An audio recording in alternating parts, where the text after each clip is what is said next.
Europe 1, il est 6h45, l'heure d'ouvrir le kiosque de Jean-Philippe Ballas. Et dans ce kiosque ce matin, la tempête bien sûr, à la une de Ouest France, du Télégramme, de la Dépêche, du Dauphiné, de Sud-Ouest ou encore de la République des Pyrénées, partout où la vigilance orange est de mise.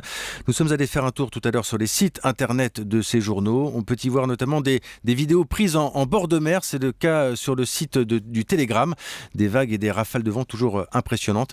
Bien sûr, on va suivre tout ça en direct tout au long de cette matinale avec nos envoyés spéciaux.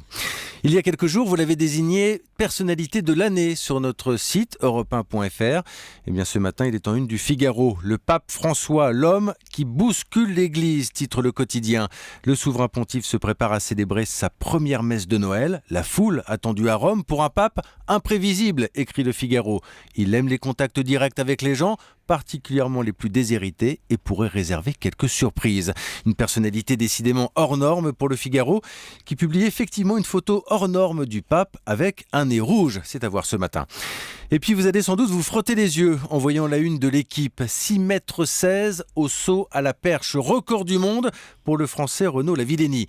C'est bien ce qui est écrit. Non, vous ne rêvez pas. Ou plutôt si, vous rêvez. Les journalistes de l'Équipe se livrent à un bel exercice de style aujourd'hui. Un numéro spécial de sport fiction en guise de cadeau de Noël. L'Équipe imagine par exemple l'incroyable retour de Marion Bartoli, la Française retraitée des cours qui soudain décide de défendre son titre sur le gazon de Wimbledon. Il y a aussi le Brésil qui remporte sa Coupe du Monde à domicile avec un doublé de Ronaldinho, c'est précis.